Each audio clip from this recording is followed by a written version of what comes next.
उठो, कपड़े पहनो और ये रोनी शक्ल बनाकर बाहर मत आना। ऑफिस में किसी को भनक नहीं पड़नी चाहिए कि हमारे बीच कुछ हुआ है। शाहराम अफंदी के जहरीले लहजे पर इसकी आंखें भर आईं। सर, मुझे बहुत जलन हो रही है, मैं अगले 2 दिन ऑफिस नहीं आ पाऊंगी। इसकी आवाज भर आई। मिस मारिया, ये मत भूलें, मैंने खानदान भर की मुखालफत मोल लेकर आप जैसी मामूली लड़की से निकाह इसलिए किया कि बिजनेस की थकावट के बाद कुछ लम्हे सुकून के एंजॉय करूं। वो खुद को बेडशीट से छुपा रही थी जब शहराम ने फर्श पर गिरे अंडरगारमेंट्स उठाकर इसकी तरफ बढ़ाए। सर, आप मैरिड हैं, आपकी वाइफ भी तो। Enough is enough miss Maria, आपसे जितना कहा जाए इतना करें, और ये 50,000 हैं, कल मुझे ब्लैक नाइटी में चाहिए आप। या अल्लाह, अब मैं क्या करूं?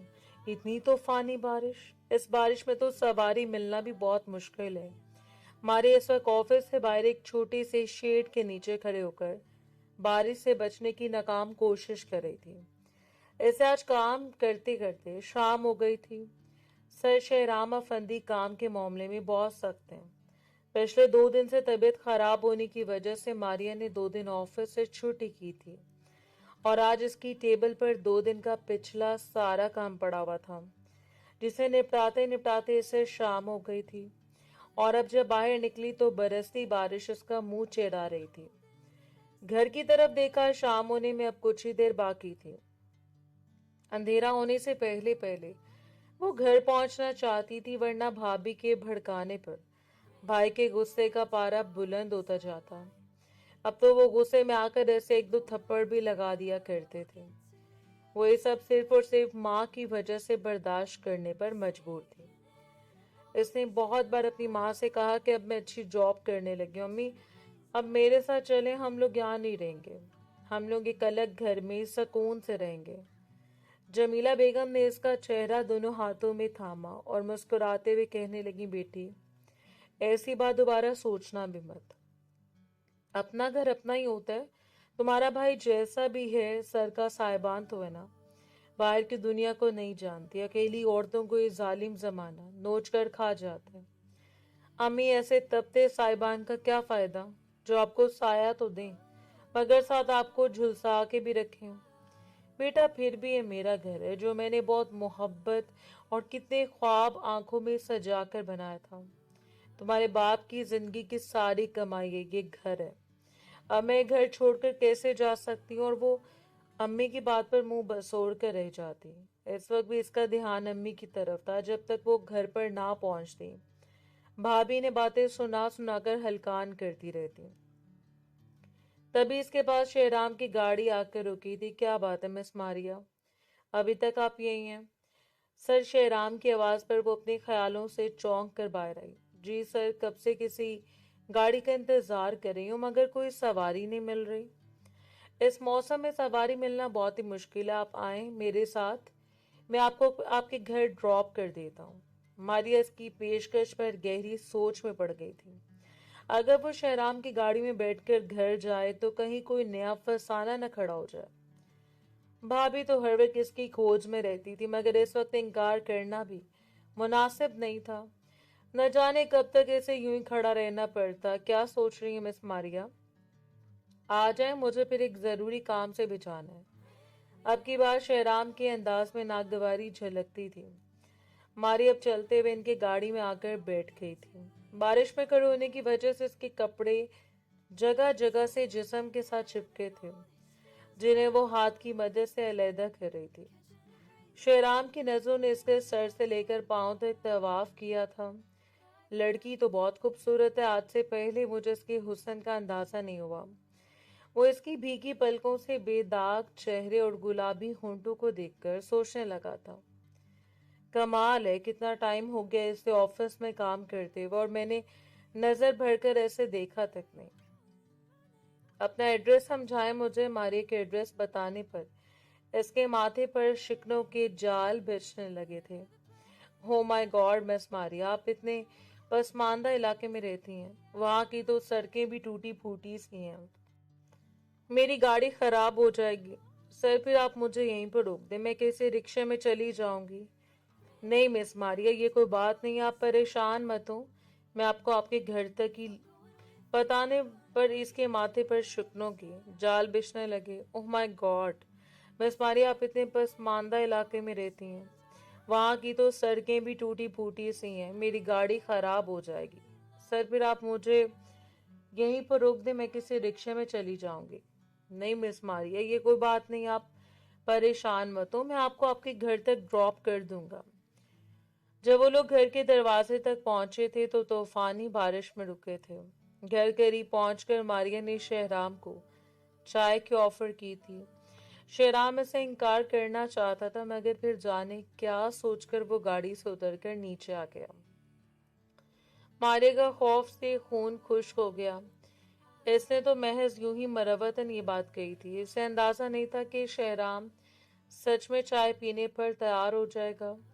अब घर में भाई भाभी और अम्मा को क्या जवाब दूंगी। घर के करीब पहुंचे हैं तो अंदर से आने वाली आवाजों को सुनकर वो दोनों अपनी अपनी जगह पर ठिठक गए थे। मारिया का तो खौफ से रंग भी पीला पड़ गया। मिस मारिया, आपके घर पर सब ठीक है? इतनी आवाजें क्यों आ रही हैं? मारिया ने बहुत मुश्किल से थूक निकला। सब ठीक है सर, सुबह तक तो खैरियत थी, अब पता नहीं क्या हो गया है। न जाने इस वक्त मेरा आपके घर जाना मुनासिब भी होगा या नहीं। तभी दरवाजे पर एक धाड़ की आवाज के साथ खुला। घर में बहुत सारे लोग नजर आ रहे थे। दरवाजा खोलने वाली हस्ती मारिया की फुप्पो की थी, जिनकी आंखों से इस वक्त कहरो गजब के शरारे फूट रहे थे। वो इसकी होने वाली सास भी थी, बल्कि इनके बेटे के साथ ही मारिया की मंगनी हुई थी। आगे महारानी किंचड़ी, और आगे और कौन है ये जिसके साथ तुम कंधे से कंधा मिलाकर खड़ी हो? गैर इरादी तौर पर मारिया शहराम के बहुत करीब खड़ी हो गई थी। हिचकिचाकर इसने अपने और शहराम के बीच में फासला पैदा कर लिया था। जिसके साथ तुम कंधे से कंधा मिलाकर खड़ी हो। गैर इरादी तौर पर मारिया शहराम के बहुत करीब खड़ी हो गई थी।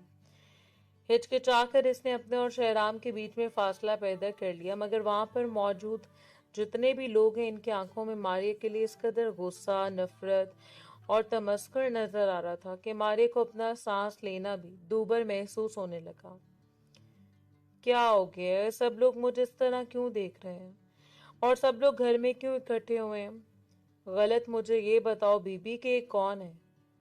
फुप्पो, ये मेरे सर हैं, इनके ऑफिस में ही काम करती हूँ मैं। आज बारिश थी तो कोई सवारी ना होने की वजह से ये मुझे घर ड्रॉप करने के लिए आया। मगर आप सब लोग इतने गुस्से में क्यों हैं? क्या हुआ?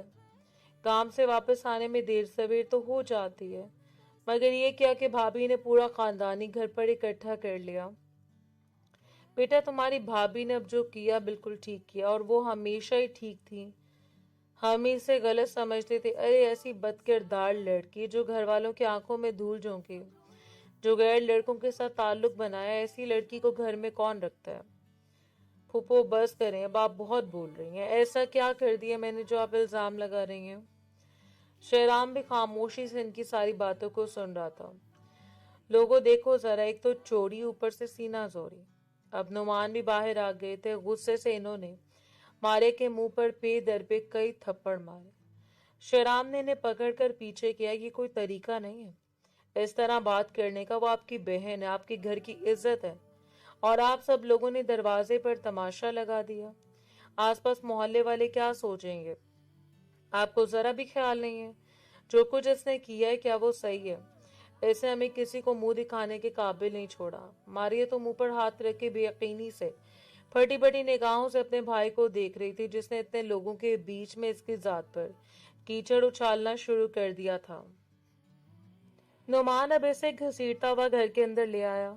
शहराम को इस सूरत हाल पर घर से बाहर जाना मुनासिब नहीं लगा। वो भी घर के अंदर आ गया था, और फिर सारी बात इसके सामने खुलकर आ गई।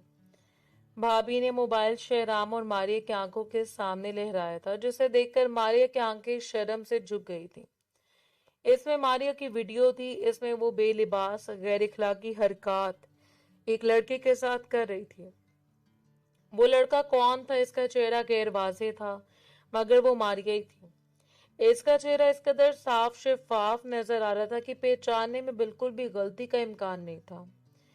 शेराम ने बेयकीनी से मारिया की तरफ देखा। इसने जब मारिया को देखा था, एक ही तरह के हुलिये में देखा था। सीधे सादे ढीले ढाले शलवार कमीज में सर पर दुपट्टा लिए वो खास मौजिज नजर आती थी। मगर ये वीडियो, इसने दिलचस्प निगाहों से वीडियो की तरफ देखा था, मगर फिर इस पर ये इंकशाफ हुआ कि ये वीडियो असली नहीं है। और इन लोगों को ये बात समझाने की कोशिश की, मगर वहां पर कोई आवाज सुनने को तैयार नहीं था। अरे वीडियो बिल्कुल असली है, ये झूठी वीडियो कौन बनाएगा और क्यों? इसके साथ किसी की क्या दुश्मनी? अब इस बात का शहराम क्या जवाब देता? अब वो बिना कुछ कहे खामोशी से मारिया की तरफ देख रहा था, जिसका चेहरा लट्ठे की मानिंद सफेद पड़ा था। आंखों से आंसू झिड़ियों की मानिंद बह रहे थे और सब लोग इस पर नजर और तहकीर की बारिश बरसा रहे थे। ऐसे माहौल में एक जमीला बेगम थी जो बिल्कुल खामोश थी, जिनके मुंह से एक लफ्ज तक नहीं निकला था। एक वो थी जो मारिया की बेगुनाही की गवाह थी। वो जानती थी कि इनकी बेटी कभी कुछ गलत कर ही नहीं सकती। यकीनन इनकी बेटी को फंसाने के लिए किसी ने साजिश की है, मगर इनकी बात पर यकीन करता कौन? सभी सवाल पूछते कि मारिया के साथ ये हरकत कौन करेगा, और यही तो वो नहीं चाहते थे कि इनकी बेटी ने आखिर किसी का क्या बिगाड़ा था जो इसकी सीधी सादी इज्जत पर हमला कर दिया। मारिया को लग रहा था कि वो एक बंद गली में आ गई है, एक ऐसी बंद गली जिससे बाहर निकलने का कोई रास्ता नहीं है। सब लोग इसे अपने दुश्मन ही लग रहे थे जो इस पर बातों के पत्थर बरसा रहे थे। ऐसे में शहराम ने पल भर में एक फैसला किया और फिर अपने फैसले से सबको आगाह किया। मैं मिस मारिया के साथ निकाह करने के लिए अभी और इसी वक्त तैयार हूँ। मैं इनके सर पर इज्जत की चादर डालना चाहता हूँ ताकि कोई इन पर दोबारा बात न कर सके। अचानक सारे मजमे में खामोशी छा गई। मारिया को भी अपने कानों पर यकीन नहीं आ रहा था। फटी फटी बेयकीन निगाहों से वो शहराम की तरफ देख रही थी। इसने आंखों ही आंखों में मारिया को जैसे पुरसकून होने का इशारा किया था, और फिर इसके बाद सब कुछ इतनी जल्दी हुआ कि मारिया को संभलने का मौका ही नहीं मिल सका। खानदान के लोग तो अब और भी ज्यादा बातें बना रहे थे। ऐसे ज्यादा चालाक और मकार लड़की हमने नहीं देखी। पहले इसने मेरे बेटे को फंसाया। मैंने बेटे को मना भी किया कि तुम्हारा मैं इस घर से रिश्ता नहीं करूंगी, मगर इसने मुझे जहर खाने की धमकी दी। तब जाकर मैं इसके साथ अपने बेटे की मंगनी करने पर तैयार हुई, और अब किसी और लड़के के लिए इसने मेरे बेटे को धोखा दिया, और साथ ही इसने एक और लड़का भी शिकार कर लिया। फूफा अपने जिगर के आबले फोड़ रही थी। भाभी भी क्यों पीछे रहती? इन्हें भी तो मौका मिल गया। मैं भी तो यही कहती थी कि लड़की के लक्षण ठीक नहीं है।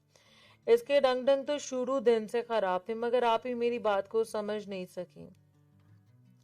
ऐसे तो नौकरी के बहाने घर से बाहर निकल गई। अपने बॉस के साथ इसका चक्कर चल रहा था, और देखिए कैसे बॉस ने मौके से फायदा उठाकर इससे निकाह कर लिया। भाभी से तो किसी तरह भी शहराम खान की दौलत, वो बड़ी गाड़ी और इनका रहन सहन हजम नहीं हो रहा था। अक्सर मारिया घर में अपने सर के बड़े से बंगले और इनकी दौलत के बारे में अपनी माँ को बताती थी। इसके लहजे में हसरत होती थी। अक्सर कहती, माँ, अल्लाह लोगों को इतना नवाज देता है ना, और कुछ लोगों को महरूम रखता है। बेटी, अल्लाह की मसलियत है, इसकी तकसीम है, वही शान है, और इसकी ये सारी बातें इसकी भाभी सुनती थी। जली दिल में वो भी इन लोगों के रहन सहन और दौलत के बारे में सुन सुनकर जलती रहती। गो के इनका कभी भी शहराम या इसकी फैमिली से सामना नहीं हुआ था, और अब जब इनकी वो नंद, जिसके साथ इन्हें दुनिया में सबसे ज्यादा नफरत महसूस होती थी, जिसके लिए वो कभी कुछ अच्छा सोच ही नहीं सकती थी, वो नंद इस बड़े से घर में ब्याह कर जा रही थी। ये बात इनसे किसी कीमत पर भी बर्दाश्त नहीं हो रही थी। निकाह के बाद शहराम ने मारिया को फिल वक्त अपने साथ रुखसत करने से इनकार किया था। इसकी माँ को समझाते हुए कहने लगा, अभी ये कुछ दिन आप लोगों के पास ही रहेगी, जब तक मैं कुछ मसाइल है मैं इनसे निपट लूं, मगर ये ऑफिस में आना चाहे तो आती रहेंगी। अभी ये मेरी आपके पास अमानत है। जमीला बेगम पूरे खानदान की बातों को सुन सुनकर अपनी बेटी के मुस्तकबिल का सोचकर बुरी तरह बैठ गई थी।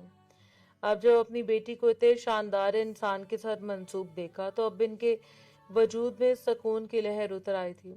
ठीक है बेटा, जब तक तुम अपने घर वालों को भी इस रिश्ते के बारे में बता दो, तब तक वो मान नहीं जाते। हम लोग मारिया को अपने पास ही रखेंगे। शेराम के वहां से जाते ही एक बार फिर से पूरे घर में भांत भांत की बोलियां शुरू हो गई थी। सभी का मकसद मारिया की किरदार कशी था। अब तो इसका मंगेतर भी वहां पर पहुंच गया था और वो इसकी वो नादीदा बुराइयां बयान करने लगा जो उसने कभी की नहीं थी।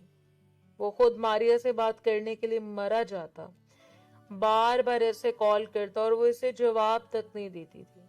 और अब वही मारिया की किरदार कशी कर रहा था। सबको कितने फखर से बता रहा था कि मारिया ने इसे किस तरह फंसाया और इसके साथ कितनी गंदी गंदी बातें करती है। ये दरअसल इसका इंतकाम था जो मारिया के अपने हाथों से निकल जाने पर इसे हंसने बिकने पर मजबूर कर रहा था। मारिया अपनी माँ के कमरे में आई, दरवाजा बंद करके इनके बिस्तर पर लेट कर इनकी गोद में सरक कर बुरी तरह से रोने लगी थी। आज के दिन का इख्तिताम इस पर पूरी तरह से यासित और थकन उतार गया। अगले दिन इसके ऑफिस में शहराम के साथ मुलाकात हुई थी। अभी वो अपने कैबिन में बैठी थी कि जब शहराम के पर्सनल नंबर पर कॉल आई थी। शहराम का नंबर देखकर एक बार इसका दिल जोर से धड़का था। जी सर, मेरे रेस्ट रूम में आओ, तुम्हारा इंतजार कर रहा हूँ। ऑफिस में एक अलग रेस्ट रूम था जहाँ पर सिर्फ शहराम का ही मुख्तसर कयाम होता। सब दोबारा बंद दरवाजा बंद करके वो रेस्ट रूम में आई थी। कमरे का दरवाजा हल्के से खुला हुआ था। इसने दस्तक दी तो शहराम की गंभीर आवाज इसके कानों से टकराई थी। दरवाजा खुला है, अंदर आ जाओ। कमरे में नीम अंधेरा फैला हुआ था और भीनी भीनी सी खुशबू मारिया को अपने हवासों पर छाती हुई महसूस हो रही थी। इसके कदम जैसे जमीन ने पकड़ लिए थे। सामने सोफे पर शहराम बैठा इसका इंतजार कर रहा था। यहाँ मेरे पास आओ। एक बार तो मारिया का पूरा वजूद पूरी तरह से काम गया। पहली बार इसे अपने और शहराम के बीच मौजूद रिश्ते का एहसास हुआ था। इसका दिल जैसे पसलियां तोड़कर बाहर आने को बेताब हो गया। इतनी बुरी तरह से घबरा रही थी कि हथेलियां भी पसीने से भीग गई थीं। यहाँ आओ मारिया, मैं गैर नहीं तुम्हारा शौहर हूँ। कल ही मेरा तुम्हारे साथ निकाह हुआ है, कुछ बातें करनी है तुम्हारे साथ। और वो छोटे छोटे कदम उठाकर इसके पास आई तो अपने और इसके बीच कुछ फासला रखकर बैठ गई। शहराम ने इसे पकड़कर अपने करीब कर लिया। सारे फासलों को इसने एक लम्हे में मिटा दिया था। इतने दूर क्यों बैठ रही हो? इसके ऊपर झुकते हुए बोला तो मारिया पूरी तरह घबराई थी। इसके मुंह से तो आवाज तक नहीं निकल रही थी। बोलो, कुछ पूछ रहा हूँ तुमसे, इतनी घबराई हुई क्यों हो? बस यूं ही इसकी बात पर शहराम ने हल्का सा कहका लगाया। मैं तुम्हारे लिए कोई गैर तो नहीं हूँ। पिछले 6 महीनों से तुम मेरे साथ यहाँ पर काम कर रही हो। हम दोनों एक दूसरे के लिए अजनबी तो नहीं है।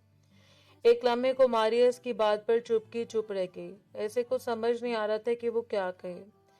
सर, कल जो भी हुआ, शहराम ने इसके मुंह पर हाथ रख दिया, कल तक जो कुछ भी हुआ वो तुम्हारा माजी था। और अब माजी के बारे में बात करने वाला इंसान नहीं हूँ। मैं सिर्फ हाल में जीता हूँ और हाल ही की बात करता हूँ। मुझे हाल में रहना और मुस्तकबिल में झांकना अच्छा लगता है। माजी परस्त लोग मुझे बिल्कुल भी पसंद नहीं है।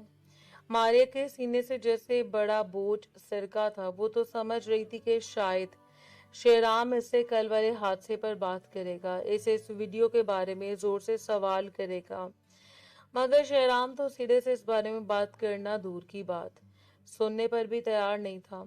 आप बहुत अच्छे हैं सर, जिस तरह आपने कल मेरा ख्याल रखा, मेरे सर पर इज्जत की चादर डाली, आपकी कदर मेरी नजर में और बढ़ गई है, मगर मुझे खुद पर शर्मिंदगी भी है।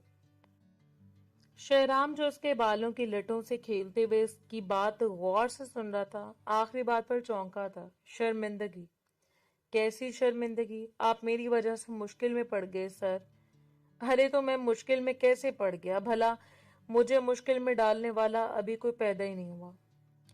मारिया इसकी बात पर एक पल को खामोश हो गई। मेरा कहने का ये मतलब नहीं था। मैं ये कह रही थी कि आपकी फैमिली, आपके पेरेंट्स, वो तो अभी इस रिश्ते के बारे में कुछ जानते भी नहीं है। देखो मारिया, इसने मारिया को सख्ती से टोक दिया था। वो मेरा हेडेक है, तुम्हारा नहीं। अब तुम मुझे इरिटेट कर रही हो। जिन चीजों से तुम्हारा कोई कंसर्न नहीं है, इनके बारे में तुम्हारा सोचना बनता नहीं है। और वैसे भी अगर मैं बुजदिल होता, दूसरों के बारे में सोचकर कोई फैसला करने वाला होता, तो कल मैं ये निकाह न करता। इसलिए अब तुम इस सारी बातों को छोड़ो और अब तुम मुझे ये बताओ कि तुम्हारा अब क्या इरादा है। शेराम की सारी बातों को गौर से सुनते हुए इसकी आखिरी बात पर वो जैसे झिझक सी गई थी। क्या मतलब? क्या कहना चाहते हैं आप? मेरा वही मतलब है जो तुम समझ रही हो। इसका चेहरा अपने हाथों में थाम कर इसके माथे पर मोहब्बत की मोहर सख्त करते हुए बोला था। ये कहना चाहता हूँ कि मैं तुम्हें पहली नजर में पसंद करने लगा था, मगर कभी इसका इजहार नहीं किया। ये सोचकर कि तुम समझोगे कि तुम्हारा बॉस ठरकी है, एक दिल फेंक इंसान है, मगर मैं तुम्हारा बॉस ही नहीं, तुम्हारा शौहर भी हूँ। अब तो मैं तुम पर ठरक भी झाड़ सकता हूँ और तुमसे बेतहाशा प्यार भी कर सकता हूँ, क्योंकि अब तो मेरे पास बकायदा सर्टिफिकेट भी है। इसकी बात पर मारिया ब्लश कर गई। मगर सर, अभी तो हमारी रुखसती भी नहीं हुई और ये सब मुनासिब नहीं है। कम ऑन मारिया, वो लापरवाही से बोला था। रुखसती हुई नहीं है तो हो जाएगी, बल्कि मैं तो अभी और इसी वक्त रुखसती करने के लिए तैयार हूँ। तो बताओ कैसा लगा तुम्हें कमरा? तुम्हारे लिए खास तौर पर सजाया। अब मारिया ने नजर बेड पर डाली थी। अब इसे अंदाजा हुआ कि कमरे में भीनी भीनी खुशबू इन फूलों की थी।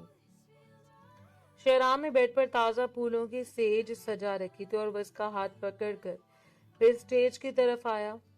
मारिया का हाथ कपकपा रहा था और वो धड़कते दिल के साथ शेराम के साथ कदम से कदम मिलाकर चल रही थी।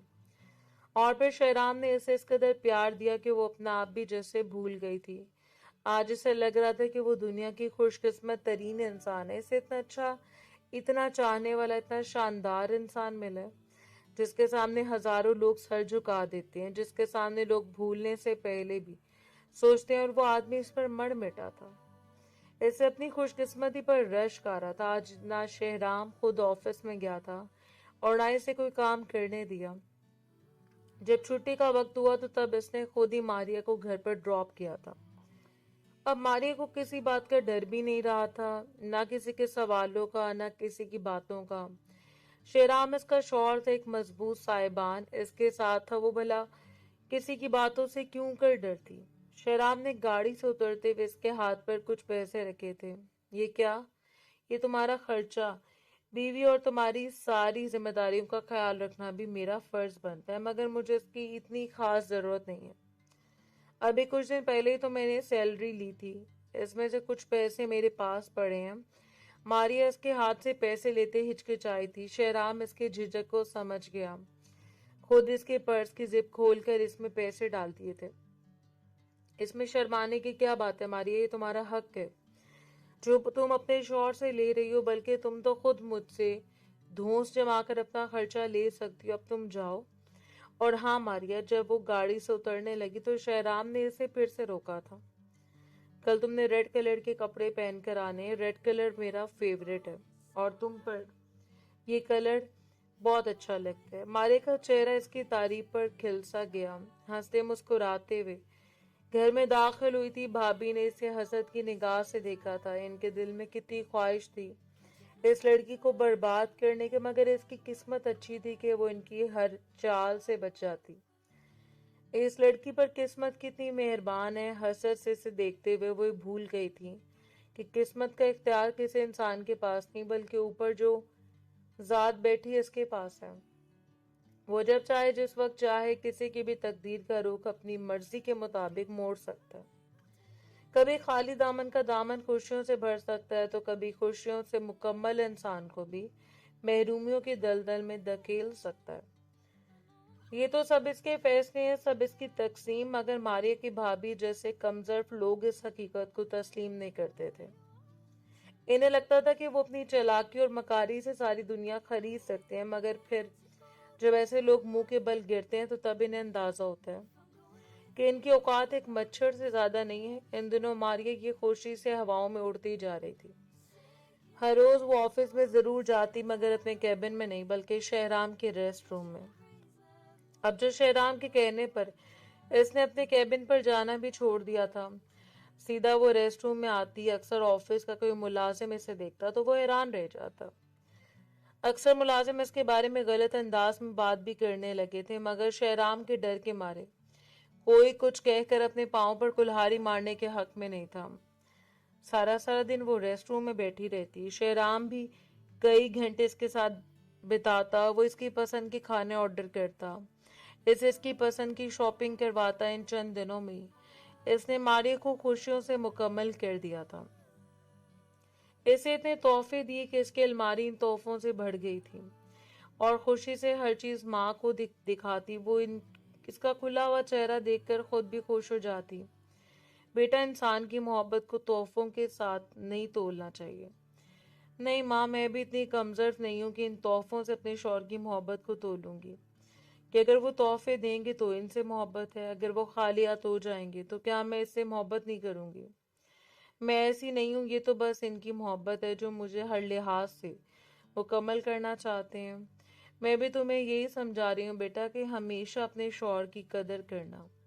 ये वो इंसान है जब इसने तपती धूप में तुम्हारे सर पर चादर रखी, इसे तब तुम्हें सहारा दिया जब तुम्हारा अपना भाई तुमसे बदजन था, जब तुम्हारा पूरा खानदान तुम पर थूक रहा था, तब इस इंसान ने तुम्हें अपना नाम दिया।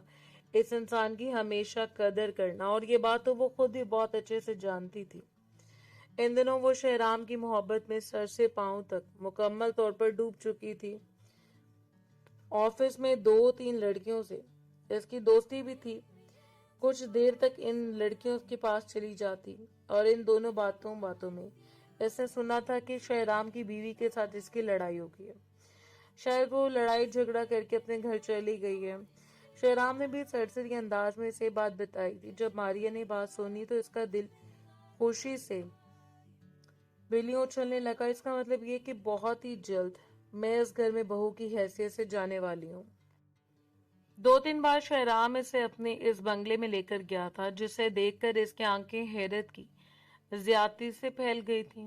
इतना खूबसूरत बंगला, ये तो बिल्कुल किसी महल जैसा है। तुम भी तो किसी शहजादी से कम नहीं हो, और शहजादियां ऐसे महलों में अच्छी लगती हैं। और वो अपनी तारीफ सुनकर हमेशा की तरह शर्मा गई थी। शेराम इसे अपने बेडरूम में लेकर आया। बेडरूम में सबसे मेन एंट्रेंस पर इसकी शादी की तस्वीर थी, जिसमें वो दुल्हन के चेहरे पर झुका इसे कुछ बोल रहा था। तस्वीर में दोनों ही बहुत खुश और खूबसूरत नजर आ रहे थे। जब मारिया ने तस्वीर को देखा तो इसका मुंह भर आया। शेराम ने इसकी नजरों के ताकुब में देखा और फिर जल्दी से तस्वीर उतारकर अलमारी के ऊपर रख दी थी। इधर जाने कैसे यहाँ पर रह गई थी मुझे अंदाजा नहीं हो सका। मारे को अंदाजा हुआ कि वो इस शख्स के लिए क्या अहमियत रखती है, और इसके दिल में जैसे फख्र का एहसास उजागर होने लगा। शेराम का बेडरूम भी बहुत खूबसूरत था, इंतहाई नफीस और कीमती फर्नीचर से आरास्ता। इन दोनों ने इस बेडरूम में बहुत खूबसूरत और यादगार वक्त गुजारा था। वहां से वापस आने के बाद भी वो सिर्फ बंगले के शहर में खोई हुई थी। और अब जब इसने सुना कि वो अपनी पहली बीवी को छोड़ आए तो तब इसका दिल खुशगुमानियों से भर गया था। 2-3 दिन हो गए थे शेराम ऑफिस में नहीं आया था। मारिया के लिए तो वो किसी नशे की हैसियत इख्तियार कर गया था, और वो जब तक इसके पास ना आता मारिया को चैन नहीं आता था। 2-3 दिन से वो इसका नंबर भी ट्राई कर रही थी। मुख्तसर सी बात कह के वो फोन ही बंद कर देता। आज इसने वादा किया था कि वो जरूर आएगा, मगर वो आज भी नहीं आया। तब मारिया ने एक फैसला किया। अपना सबसे बेहतरीन सूट पहना, हल्का फुल्का मेकअप करके बालों को एक साइड पर करके इसने खुला छोड़ दिया। आईने में देखा तो अपने आप पर इसे प्यार आ गया। वो बहुत खूबसूरत थी। ये पहनावा ओढ़कर वो और भी ज्यादा प्यारी लगती थी। और शेराम की मोहब्बत ने तो इसे सरता पा बदल दिया था। इस वक्त भी वो निकली सीधा दिल में उतर जाने की हद तक हसीन लग रही थी। आज वो घर जाने के बजाय सीधा शहराम के घर की तरफ आई थी। इतना तो इसे अंदाजा था कि शहराम की बीवी घर पर नहीं है। इसके माँ और बाप ही घर पर मौजूद होंगे, और वो इन्हें अपने बारे में क्या कहकर तारीफ करवाएगी। ये सोचकर इसके चेहरे पर हया की लाली बिखर गई थी। हो सकता है शहराम ने इन्हें मेरे बारे में घर में कुछ बताया हो। दिल ही दिल में तरह तरह के अंदाजे लगाते हुए वो शहराम हाउस के दरवाजे तक आ गई थी। एक बार तो दिल इस कदर जोर से धड़का था, मगर फिर इसने अपने आप को काबू में पाया। चौकीदार ने इसे देखा तो बिना कुछ कहे दरवाजा खोल दिया। वो जानता था कि शहराम के ऑफिस में काम करती है, और 2-3 बार शहराम पहले भी इसे यहाँ लाया था। ऐसे आराम से इसे घर के अंदर दाखिल होने दिया था। सब लोग किस तरफ होंगे, डाइनिंग हॉल की तरफ आए, मैं आपको वहां पर लेकर चलता हूँ। चौकीदार ने इसे अपनी मैयत में लेकर डाइनिंग हॉल की तरफ आ गया। काफी सारे लोगों की बातों की आवाजें सुनाई दे रही थी। क्या घर में कोई फंक्शन है? नहीं बीबी जी, फंक्शन तो नहीं है, बस घर में कुछ लोगों की दावत है। इसका मतलब है मैं गलत वक्त पर आई हूँ। दिल ही दिल में वो सोचते हुए एक बार इसका दिल चाहा कि वो यहीं से वापस मुड़ जाए, मगर फिर इसने सोचा कि यही तो वक्त है शेराम के पूरे खानदान से मुतारिफ होने का। डाइनिंग टेबल पर एक से दूसरे सिरे तक मेहमान बैठकर खाना खाते हुए नजर आ रहे थे। वो दरवाजे में झिझक कर खड़ी हो गई। सबसे पहले शहराम की इस पर नजर पड़ी। वो बुरी तरह हैरान हुआ था। पल भर में इसके चेहरे का रंग बदल गया, मगर फिर जल्दी इसने अपने आप को काबू में पा लिया था और फिर उठकर वो मारिया के करीब आया था। हेलो मिस मारिया, ये आपको मेरे घर पर कोई खास काम है क्या? मारिया इसके तर्जे तकल्लुम पर ही हैरान हो रही थी जब इसकी बीवी के सवाल पर इसकी तरफ देखने लगी। शहराम, कौन है ये लड़की? शहराम की बीवी की आंखों में मारिया के लिए अजीब से तासुरात नजर आ रहे थे। कातिलाना दिल में मारिया की खूबसूरती की वजह से अजीब से एहसासात का शिकार हो गई थी। ये मेरे ऑफिस में काम करती हैं, वर्कर है मेरी। शहराम के इस कदर सरसरी अंदाज से तारुफ करवाने पर इस पर जैसे सातों आसमान टूट पड़े थे। कहाँ तो ये समझ रही थी कि इसे देखकर बहुत खुश होगा, हमेशा की तरह वालेहानापन का इजहार करेगा, मगर वो तो घर वालों की मौजूदगी में जैसे से बिल्कुल नजरअंदाज ही कर गया था। और इसकी बीवी यहाँ पर क्या कर रही थी? वो तो नाराज होकर वापस चली गई थी।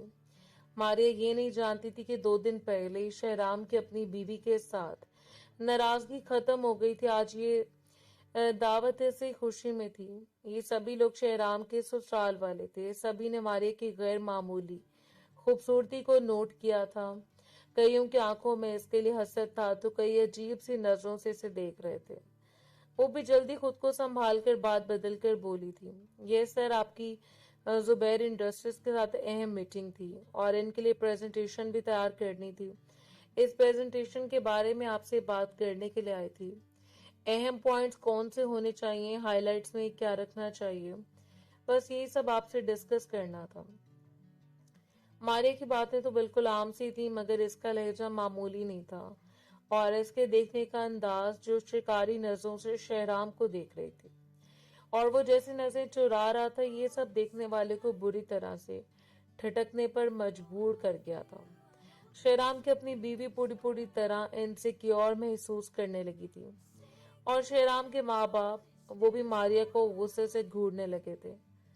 शहराम के पापा ने ऑफिस के वर्कर से उड़ती उड़ती सुनी थी कि आजकल वो एक लड़की पर बहुत ही ज्यादा मेहरबान है और इन्होंने इस बात को ज्यादा काबिल गौर नहीं जाना था क्योंकि शहराम फितरतन एक दिल फेंक इंसान था। इसकी जिंदगी में ऐसी लड़कियां आती जाती रहती थीं और इन्होंने कभी इस बात को संजीदगी से नहीं लिया था, मगर इस लड़की की खूबसूरती ने इन्हें भी कुछ सोचने पर मजबूर कर दिया था। आप हमारे साथ लंच करें miss Maria? No thank you sir, मैं लंच कर चुकी हूँ, बस मुझे फाइल चाहिए थी। शहराम ने अपने कमरे से एक फाइल ऐसा ला कर दी। वो वापस चली गई। घर वापस आकर वो पूरी तरह टूट कर रोई थी।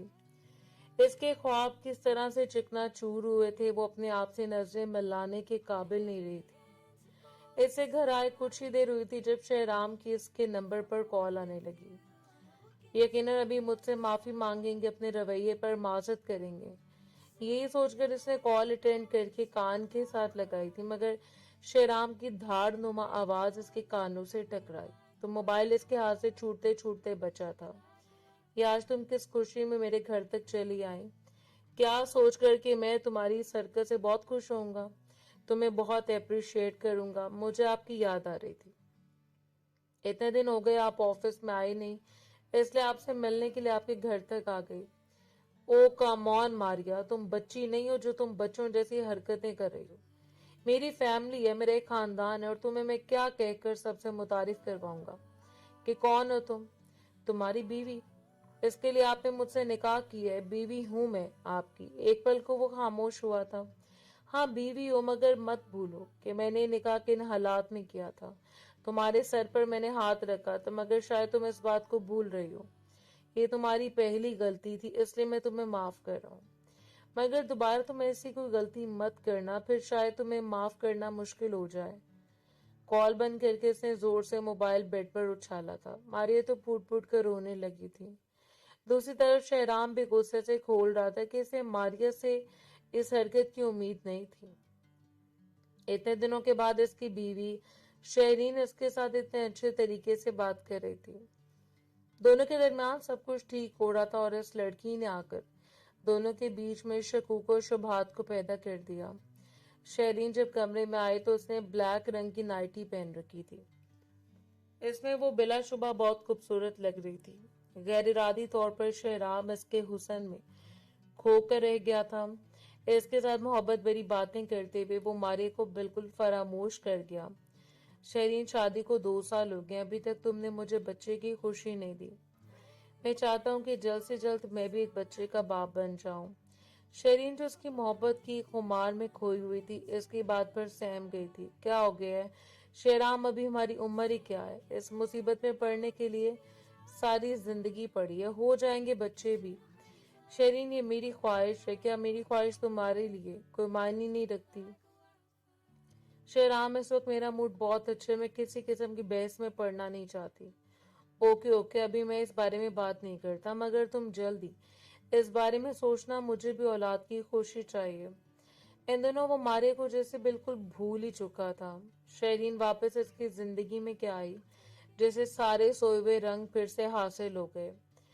शहरीन इसकी पहली मोहब्बत थी, वो इसे बेतहाशा चाहता था। वो इसकी क्लास फेलो थी, बचपन से इन्होंने एक साथ पढ़ा था, एक ही स्कूल, कॉलेज और फिर एक ही यूनिवर्सिटी में साथ गए थे।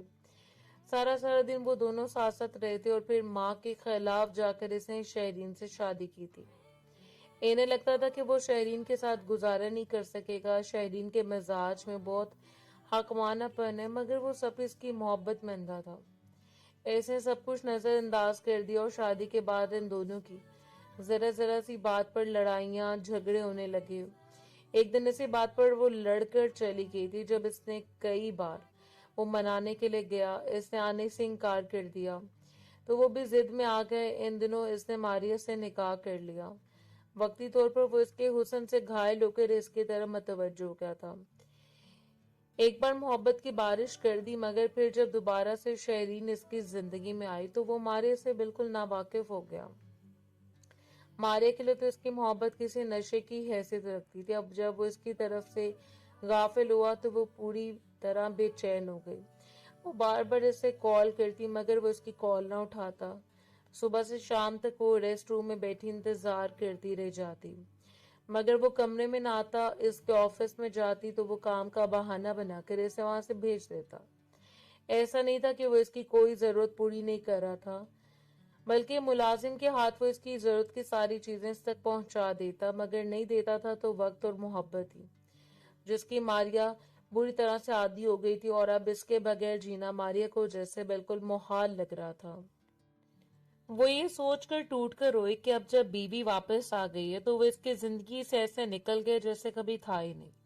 पूरे 2 महीने बीत गए थे, ना मारिया ने इसे करीब से देखा और ना इसने मारिया से कोई प्यार भरी मोहब्बत भरी सरगोशी की थी। अब यहाँ रहने का क्या फायदा? किस इंसान के साथ मैंने शादी की है जो वो अब मुझे वो मुकाम देने पर तैयार ही नहीं है जिसकी मैं हकदार हूँ? तो मैं यहाँ पर रहकर क्या करूंगी? इनके लिए शायद इनकी पहली बीवी सबसे अहम है, इसलिए तो इन्हें अपनी पहली बीवी के आगे कुछ नजर नहीं आता। आस्ता आस्ता मारिया ने अपने आप को संभाल लिया था। इसने सोचा था कि अब वो यहाँ पर नहीं रहेगी। अब इसने एक और जगह पर नौकरी तलाश शुरू कर दी। वो जल्द से जल्द इस माहौल से निकल जाना चाहती थी ताकि शहराम को वो भुला सके। इन दिनों शहराम की एक बार फिर से शहरीन के साथ जोरदार लड़ाई हुई थी। शहराम को बच्चा चाहिए था, मगर शहरीन बच्चे पैदा करने से साफ इनकारी थी। अगर तुम्हें कोई ऐसी जाहिल और पेंडू लड़की चाहिए थी जो बच्चे पैदा करने की मशीन हो, जो हर साल तुम्हें बच्चे का तोहफा दे, तो तुम्हें मेरे बजाय किसी गवार लड़की से शादी करनी चाहिए थी, क्योंकि तुम खुद भी अंदर से गवार हो। तुम्हारी सारी ख्वाहिशें जाहिलों वाली हैं। शेराम का बेख्तियार हाथ उठाता शहरीन के चेहरे पर वो अपने निशान छोड़ता गया। तुम्हें शर्म नहीं आती अपने शौहर के साथ इस तरह से बात करते हुए? शहरीन ने बेयकीनी से देखा था, तुम बहुत ही घटिया इंसान हो। मुझे तुम्हारे साथ नहीं रहना। आज तुमने साबित कर दिया कि एक कमजोर और घटिया मर्द कैसा होता है। वो इसके पेरेंट्स के रोकने के बावजूद भी वहां से चली गई थी। घर जाकर इसने शहराम पर खुला का केस भी दायर कर दिया था। शहराम तो गुस्से से पागल हो गया। अगर वो मुझसे निजात चाहती है तो मैं भी इसे अपनी जिंदगी में नहीं रखूंगा। मगर माँ बाप ने इसे इंतहाई कदम उठाने से रोक दिया। वो गुस्से में जज्बाती हो रही है। अगर तुम तो होश से काम लो, ऐसा कोई कदम मत उठाओ जो बाद में तुम्हारे लिए किसी पछतावे का बायस बने। शेरीन के गम को भुलाने के लिए एक बार फिर से इसने मारिया की बाजुओं में पनाह लेनी चाहिए थी, मगर अब की बार मारिया ने इसे बुरी तरह धुतकार दिया था। आप क्या समझते हैं मैं रखेल हूं आपकी? जब भी चाहेगा मेरे पास आएंगे, जब चाहेगा मुझे धुतकार देंगे। शेराम इसे देखकर रहे कि क्या बात है डार्लिंग, इतना गुस्सा कर रही हो? माना कि मैं 2-3 महीने बहुत मसरूफ रहा, तुम्हारे पास नहीं आ सका, तो इसका ये मतलब नहीं कि तुम मुझे मेरे हक से दूर करो। ऐसा तुम्हें कभी नहीं होने दूंगा। अपने हाथ तो मुझे लेने आता है। वो जारहाना अंदाज से मारिया की तरफ बढ़ा था। इसकी आंखों से आंसू निकल पड़े। जब आपकी बीवी घर होती है तब आप मेरे पास नहीं आते, और जब वो आपसे दूर होती है तब आप मुझसे प्यार जताते हैं। अगर मैं आपकी बीवी हूं तो आपने मुझे खेल की तरह क्यों रखा हुआ है? बीवी की तरह रखें जिससे आपकी अपनी बीवी घर में रहती है।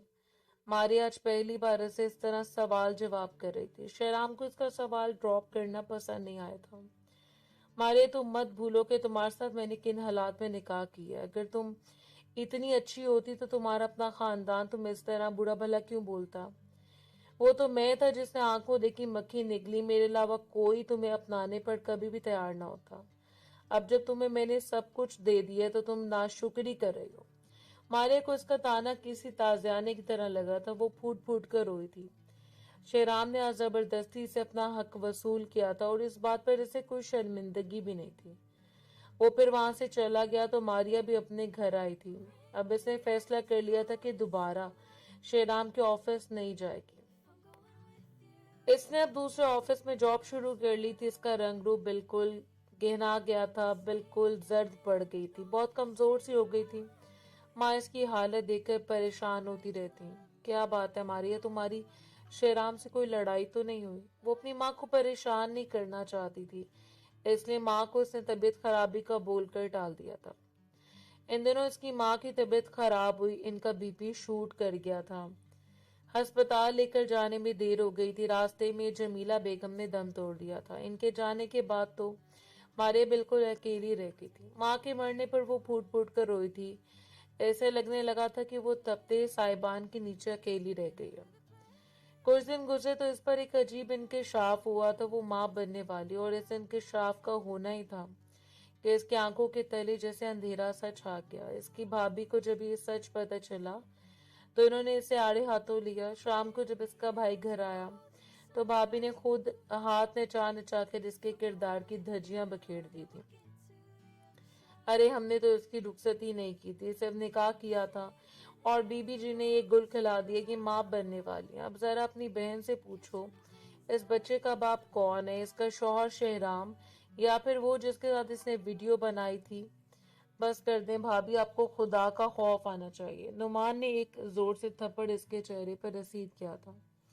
इंतहाई घटिया लड़की हो तुम, मुझे शर्म आ रही है ये कहते हुए कि तुम मेरी बहन हो। बुलाओ अपने शौहर को, वो तुम्हें यहाँ से ले जाए। मैं यहाँ से चली जाऊंगी, मुझे बस 2 दिन दे। और फिर 2 दिन में वो एक घर छोड़कर चली गई थी। अपना सब कुछ जरूरी सामान समेटा, माँ की चंद यादगार चीजें उठाई और फिर वो खामोशी से इस घर से चली गई। वो कहाँ गई कोई नहीं जानता था। नुमान और इसकी बीवी यही समझ रहे थे कि वो इसे बड़े से बंगले में चली गई है, वो अपने शौहर के पास गई है। शेरीन के साथ खुला के मुकदमे की वजह से इसका सुकून तबाह हो चुका था। ऐसे कशीदा माहौल में जब भी वो रात को तन्हाई में बैठता, इसका जहन बेख्तियार मारिया की तरफ चला जाता। मारिया का वो मासूम चेहरा, इसकी खामोश मोहब्बत और इसका वो जब्त जो आखिरी मुलाकात में टूट गया था, शेराम के हाफजे में बार बार उभरता। मारिया की वो बातें जो इस वक्त शेराम को तल्ख लगी थी, अब इसे सच्ची महसूस होने लगी थी। ऐसे महसूस हुआ कि मारिया वो वाहिद इंसान थी जिसने इससे बगैर किसी गर्ल्स की सच्ची मोहब्बत की थी जिसने कभी गाड़ी बंगले या दौलत की फरमाइश नहीं की थी, सिर्फ वक्त और एहतराम मांगा था। शहराम को एक बार फिर से मारिया की शदीद तलब महसूस होने लगी। वो इसके लम्स की भीगी आवाज, इसकी मौजूदगी के लिए बेचैन होने लगा। एक शाम जब घर की घंटी घुटन बर्दाश्त से बाहर हो गई, शहराम ने अपना पर्सनल मोबाइल उठाया और मारिया का नंबर डायल किया। फोन पर कुछ देर घंटी जाने के बजाय एक सुनसान सी पीप उभरी और फिर ऑपरेटर की आवाज गूंजी, आपका मतलूबा नंबर फिलहाल बंद है। शेराम ने माथे पर बल डालकर दोबारा नंबर मिलाया, मगर नतीजा वही रहा। ये लड़की भी अब मुझे गुस्सा दिला रही है। फिर एक दिन गुजरा, 2 दिन गुजरे और फिर पूरा हफ्ता बीत गया। मारिया ऑफिस नहीं आई। शेराम रोज सुबह रेस्ट रूम का दरवाजा देखता कि शायद अभी मारिया दरवाजा खटखटाकर अंदर आएगी, मगर वो कमरा वैसे ही वीरान रहा। शेराम की बेचैनी अब गुस्से और तशवीश में बदलने लगी। इसने सोचा कि कहीं मारिया की माँ तबीयत तो खराब नहीं हो गई। इसकी माँ अक्सर बीमार रहती थी। फिर ऐसे याद आया कि मारिया की माहाना रकम भी अभी देनी बाकी थी, जो वो हर महीना इसके हाथ पर रखता था। चलो इसी बहाने इसके घर चला जाता हूँ, खर्चा भी दे आऊंगा और इससे मुलाकात भी हो जाएगी। शहराम ने फैसला किया और अपनी गाड़ी की चाबी उठाकर निकल पड़ा। बारिश तो रुक चुकी थी, मगर सड़कें अभी भी गली मोहल्ले की टूटी फूटी थी। वैसा ही मंजर था, बिल्कुल वैसे ही जैसे वो पहली बार मारिया को छोड़ने आया था। शहराम ने गाड़ी एक तरफ खड़ी की और मारिया के घर के जंगालूद लोहे के दरवाजे पर दस्तक दी। चंद लम्हों बाद दरवाजा खुला और मारिया की भाभी सामने खड़ी थी। शहराम को देखते इनके चेहरे पर एक जहरीली मुस्कुराहट उभरी। जी आप कौन? भाभी ने यूं जाहिर किया जैसे वो इसे पहचानती न हो। मैं शहराम अफंदी, मारिया का बॉस। और शहराम ने बात अधूरी छोड़कर अंदर नसें दोहराई। मारिया कहाँ है? वो कई दिनों से ऑफिस नहीं आ रही और इनका नंबर भी बंद है। मैं इनकी इस माँ की रकम और कुछ जरूरी काम के सिलसिले में आया हूँ। भाभी ने एक ठंडी और तंजिया सांस भरी और अपने हाथ नीचा करके बोली, ओहो साहब जी, आप किसकी बात कर रहे हैं? वो महारानी तो कब के घर छोड़कर चली गई है। शेराम का दिल एक लम्हे के लिए धड़कना भूल गया। क्या मतलब?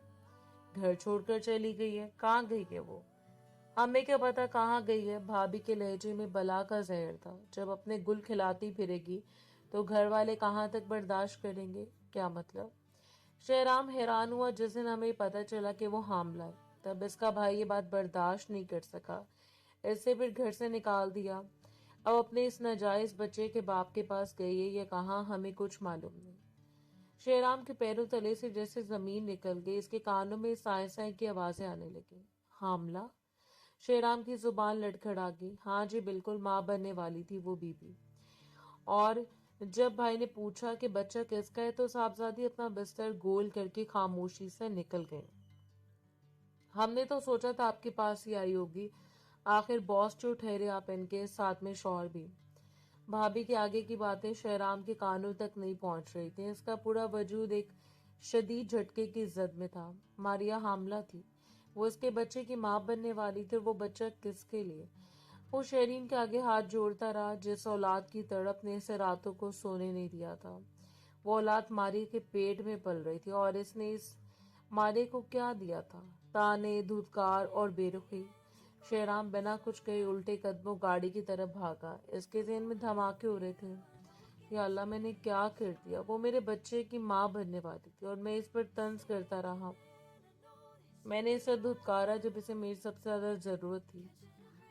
खबर का सुनना ही था कि शहराम के दिल के सारे जज्बात, इसका गुरूर और इसकी बेरुखी एक पल में बह गए। इसका जमीर जाग उठा। वो मारिया को ढूंढने के लिए पागलों की तरह बेचैन हो गया।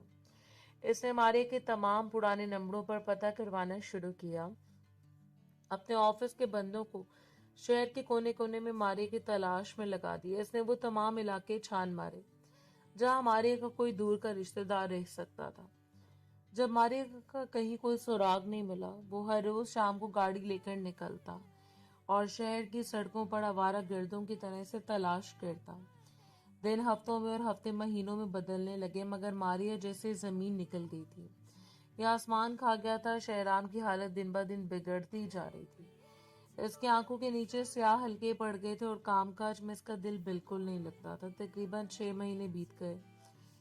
एक गर्म दोपहर शेराम अपने एक दोस्त के साथ गाड़ी में शहर के एक गुंजान और गरीब इलाके से गुजर रहा था। सड़क के किनारे एक बड़ा सरकारी अस्पताल था। वहां गरीब मरीजों और औरतों का हजूम लगा हुआ था। गाड़ी ट्रैफिक में सुस्त हुई तो शेराम की नजरें बेसाख्ता अस्पताल के मरकजी दरवाजे की तरफ उठ गईं और फिर इसका दिल सीने में जोर से धड़का। अस्पताल की सीढ़ियों से एक निढाल सी लड़की उतर रही थी। ऐसे पुराना सादा सा दुपट्टा सर पर अच्छी तरह ओढ़ा हुआ था। इसका जिस्म इंतहाई नहीफ और कमजोर हो चुका था। चेहरे पर सर्दी छाई हुई थी और इसका पेट नुमाया तौर पर फूला हुआ था। वो एक हाथ से अपने पेट को सहारा दिए दूसरे हाथ से दीवार पकड़कर बामुश्किल कदम उठा रही थी। मारिया, ये तो मारिया। शेराम बेयकीन सा था। इसने गाड़ी की परवाह किए बगैर ट्रैफिक के बीच में दरवाजा खोला और बाहर भागा। मारिया, इसने करीब पहुंचकर कांपती आवाज में पुकारा। मारिया ने कदम रोके और चौंक कर ऊपर देखा। शेराम को सामने देखकर इसके चेहरे पर खौफ और हैरत के साए लहराए, मगर अगले पल इसके चेहरे पर सख्ती आ गई। मारिया, ये तुम इस हालत में? शेराम की आंखों में आंसू आ गए। वो इसके गिरते हुए वजूद को थामने के लिए आगे बढ़ा। मारिया, ये तुम कहाँ चली गई थी? तुम्हें अंदाजा भी है मैंने तुम्हें कहाँ कहाँ नहीं ढूंढा? मारिया ने झटके से अपना हाथ पीछे खींच लिया। इसकी आंखों में शेराम के लिए कोई नरमी नहीं थी, सिर्फ एक गहरा जख्म और गुस्सा था। दूर है मुझसे। मारिया की आवाज में कांपती हुई नफरत थी। क्यों आए आप यहाँ? क्या लेने आए हैं? मारिया, प्लीज मेरी बात सुनो। तुम्हारी हालत बहुत खराब है। तुम देखो अपने आप को। चलो मेरे साथ गाड़ी में बैठो। शेराम ने इल्तिजा की। मैं आपके साथ कहीं नहीं जाऊंगी, मारिया ने चीख कर कहा। जिससे पास से गुजरते हुए लोग रुक कर देखने लगे। आपने जो करना था कर लिया। अब मेरी जिंदगी में क्यों वापस आए हैं? मुझे मेरे हाल पर छोड़ दें। शेराम ने इर्द गिर्द जमा होते लोगों की परवाह नहीं की। इसने मारिया का हाथ सख्ती से थामा। मैं तुम्हें इस हालत में सड़क पर नहीं छोड़ सकता मारिया। कि मेरा बच्चा है, तुम मेरी बीवी हो। बीवी? मारिया ने तलखी से हंसकर कहा। कौन सी बीवी? वो बीवी जिसे आपने सिर्फ अपनी हवस और अपनी जरूरत के वक्त इस्तेमाल किया। वो बीवी जिसे आपने अपने घर वालों के सामने वर्कर बनाकर पेश किया। छोड़े मेरा हाथ। मारिया की हिम्मत जवाब दे रही थी। वो शदीद नकाहत की वजह से चक्कर कर गिरने वाली थी। शेराम ने जबरदस्ती से अपनी आगोश में उठा लिया। मारिया ने इसके सीने पर हाथ मारकर निकलने की नाकाम कोशिश की, मगर शेराम इसे सीधा ले जाकर अपने गाड़ी की अगली सीट पर बिठा दिया और अंदर से लॉक कर दिया। गाड़ी तेज रफ्तारी से शेराम के बंगले की तरफ दौड़ रही थी। मारिया खिड़की से बाहर मुंह किए मुसलसल रो रही थी। शेराम, मुझे उतरने दो। मुझे तुमसे कुछ नहीं चाहिए। मैं अकेली अपने बच्चों को पाल लूंगी। मुझे छोड़ दो। वो सिसकियां लेते हुए कह रही थी। अब कभी नहीं मारिया। अब मैं तुम्हें खुद से दूर नहीं जाने दूंगा, चाहे तुम मुझे कितनी नफरत करो। शेराम का लहजा तयशुदा और मजबूत था। गाड़ी जब बंगले के पोर्च में रुकी तो शेराम ने उतरकर मारिया का हाथ थामा और इसे अंदर लेकर आया। हॉल में इसके माँ बाप बैठे चाय पी रहे थे। अपने बेटे को इस हालत में एक इंतहाई कमजोर, गरीब और हामला लड़की के साथ अंदर आते देखकर इनके हाथ से छूटते छूटते बचे। शेराम, ये क्या बदतमीजी है? कौन लड़की है और तुम इसे इस हालत में यहाँ क्यों लाए हो? इसके बाप ने गुस्से से खड़े होकर पूछा। माँ ने भी नागवारी से मारिया को देखा। ये तो वही ऑफिस की वर्कर है ना? शेराम, तुम्हारी अकल पर पत्थर पड़ गए हैं क्या? शेराम ने मारिया को सोफे पर इंतहाई नरमी से बिठाया और फिर अपने माँ बाप के सामने आकर खड़ा हो गया। अम्मी पापा, ये कोई मामूली लड़की नहीं है, मेरी मनकूहा है। मैंने इसे छुप कर निकाह किया था। हॉल में जैसे सकूत छा गया। इसकी माँ ने अपने दिल पर हाथ रख लिया। निकाह? तुमने इस पसमानदा लड़की से निकाह किया? हाँ पापा, शेराम ने आवाज़ें बुलंद कहा। और आज ही मेरे बच्चे की माँ बनने वाली, इसलिए अभी ये कहीं नहीं जाएगी, यहीं इस घर में रहेगी। माँ बाप के पास अब कहने को कुछ नहीं बचा था। शेराम का फैसला इतना हतमी था कि वो इसके आगे बोल ना सके। अगले चंद महीने शेराम की जिंदगी का सबसे अजीब और सबर आजमा दौर थे। इसने मारिया के लिए बंगले का सबसे बेहतरीन कमरा तैयार करवाया। शहर के सबसे बड़े डॉक्टरों को इसके इलाज के लिए मुकर्रर किया। मारिया अब भी इससे कम ही बात करती थी। इसका रवैया सर्द सा था, मगर शेराम ने कभी शिकायत नहीं की। वो जानता था कि इसने मारिया का दिल तोड़ने में कोई कसर नहीं छोड़ी थी, इसलिए अब वो इसके हर शिकवे को बर्दाश्त करने के लिए तैयार था। और फिर वो मुबारक दिन भी आ गया। अस्पताल के ऑपरेशन थिएटर के बाहर शेराम बेसब्री से टहल रहा था। चंद घंटों के इंतजार के बाद लेडी डॉक्टर मुस्कुराती हुई बाहर आई। मुबारक हो मिस्टर शेराम, अल्लाह ने आपको एक बहुत प्यारी और सेहतमंद बेटी से नवाजा है, और आपकी बीवी भी बिल्कुल ठीक है। शेराम की आंखों से शुक्राने के आंसू बह निकले जब उसने नर्स के हाथों से इस नन्ही सी परी को लिया, जिसकी गुलाबी रंगत और मासूम सांसें इसके वजूद का हिस्सा थी। तो शेराम को लगा जैसे दुनिया की तमाम दौलत इसकी झोली में आ गिरी है। इसने बच्ची को चूमा और सीधा मारिया के कमरे में गया। मारिया बेड पर लेटी हुई थी। इसका चेहरा थकन से जर्द था, मगर आंखों में ममता की एक चमक थी। शेराम ने बच्ची को इसके साथ लेटाया और मारिया के माथे पर अपने लब रख दिए। शुक्रिया मारिया, मुझे जिंदगी का सबसे खूबसूरत तोहफा देने के लिए। शुक्रिया, मुझे माफ कर दो, मैं बहुत बड़ा गुनहगार हूँ तुम्हारा, शेराम ने रोते हुए कहा। मारिया ने अपनी बेटी को देखा, फिर शेराम के आंसू को देखा। इसका जमता हुआ दिल अब आहिस्ता आहिस्ता पिघलने लगा था। अभी इस बात को चंद ही हफ्ते गुजरे थे और मारिया घर में अपनी बेटी के साथ आहिस्ता आहिस्ता संभल रही थी कि एक दिन बंगले के बाहर एक गाड़ी आकर रुकी। शहरीन, जिसने गुस्से और अना में आकर खुला का केस किया था, अब हालात बदलते देखकर वापस आ गई थी।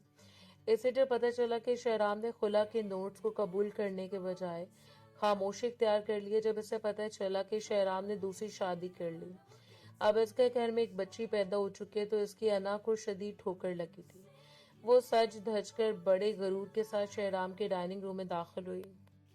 शहराम और इसके माँ बाप वहां मौजूद थे। शहराम, शहरीन ने ऊंची आवाज में पुकारा। शहराम ने मुड़कर देखा। इसके चेहरे पर शहरीन को देखकर कोई खुशी नहीं उभरी, सिर्फ एक बेजारी थी। तुम यहाँ क्यों आई हो शहरीन? शहरीन ने अपने नाखून देखते हुए इतराते हुए अंदाज में कहा, मैं अपने घर वापस आई हूँ शहराम। मुझे पता चला है कि तुम्हारे यहाँ एक बच्ची पैदा हुई है और तुम औलाद के लिए कितने तरसते थे, ये मैं अच्छी तरह जानती हूँ। वो कदम बढ़ाती हुई शहराम के करीब आई और बोली, देखो शहराम, तुम भी जानते हो कि वो लड़की मारिया तुम्हारे मयार की नहीं है। वो एक जाहिल, गरीब और पसमानदा खानदान से है। तुमने से बच्चे की खातिर इससे रिश्ता रखा था ना, अब तुम्हें इस लड़की को बर्दाश्त नहीं करना पड़ेगा। मैं तुम्हारी जिंदगी में वापस आ रही हूँ। मैं तुम्हें और बच्चे पैदा करके दूंगी। तुम इस गरीब लड़की को कुछ पैसे देकर फारिग करो और मुझे वो मुकाम वापस दो जो मेरा था। डाइनिंग हॉल के पास खड़ी मारिया, जिसकी गोद में इसकी नन्ही बेटी थी, शहरीन की बातें सुनकर ठिठक कर रुक गई। इसका दिल एक बार फिर जोर से धड़का। क्या शहराम फिर से शहरी के बाद वापस चला जाएगा? क्या वो फिर से इसे छोड़ देगा? शहराम ने मुड़कर देखा। इसकी नजरें मारिया पर पड़ी, जो खौफजदा निगाहों से इसे देख रही थी। शहराम की आंखों में एक शदीद गुस्सा उभरा। इसने शहरीन की तरफ देखा और इसके चेहरे पर एक तहकीर आमेज मुस्कुराहट आई। तुम बदल ही नहीं सकती शहरीन, तुम पहले भी मगरूर और कम ज़र्फ थी और आज भी वही हो। शहराम का लहजा इतना सर्द था कि शहरीन का मुस्कुराता हुआ चेहरा फक हो गया। शहराम, तुम किस अंदाज में बात कर रहे हो मुझसे? शहरीन चीखी। इस अंदाज में जिसके तुम हकदार हो, शहराम ने सख्त आवाज में कहा। तुमने मुझे कहा था ना कि तुम बच्चे पैदा करने की मशीन नहीं हो। तुमने मेरी ख्वाहिशों का मस्कर उड़ाया था। तुमने मुझे और मेरे जज्बात को जाहिल कहा था। और आज जब अल्लाह ने मुझे मारिया के जरिए एक ऐसी रहमत दी है जिसने मेरी दुनिया बदल दी, तो तुम अब तिजारत करने आई हो। शहराम ने कदम आगे बढ़ाया और बोला, मारिया मेरी बीवी है। इसने मुझे वो सच्ची मोहब्बत और इज्जत दी है जो तुम अपनी तमाम तर तालीम और क्लास के बावजूद कभी नहीं दे सकी। इसने मेरे बच्चे को अपने खून से सींचा और मुझे बाप बनाया। इसकी जूती भी तुम्हारी इस झूठी अना से 1000 गुना बेहतर है। शहरीन का चेहरा गुस्से और शर्मिंदगी से सुर्ख हो गया। शहराम, तुम इस मामूली लड़की के लिए मुझे ठुकरा रहे हो, तुम पछताओगे। मुझे अब किसी बात का पछतावा नहीं है शहरीन। शहराम ने अपनी जेब से कलम निकाला और डाइनिंग रूम की मेज पर रखे खुला और तलाक के कागजात को उठाया। इसने बगैर एक लम्हा जाए कि इन कागजात पर अपने दस्तखत जब्त कर दिए और कागजात शहरीन के मुंह पर दे मारे। मैं तुम्हें तलाक देता हूँ शहरीन, तुम मेरी जिंदगी से हमेशा के लिए आजाद हो।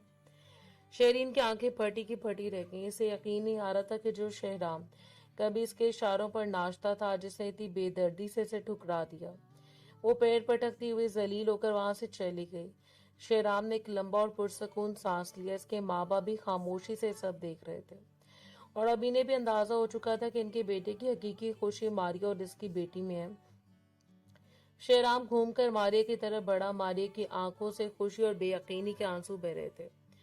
शहराम ने मारिया के पास जाकर इसका हाथ थामा और इसकी गोद में मौजूद नन्ही बेटी के चेहरे को चूमा। मारिया, शहराम ने मारिया की आंखों में आंखें डालकर इंतहाई मोहब्बत और अकीदत से कहा, तुम ही मेरी पहली और आखिरी बीवी और अब तुम ही मेरी पूरी जिंदगी हो। मुझे कभी खुद से दूर मत करना।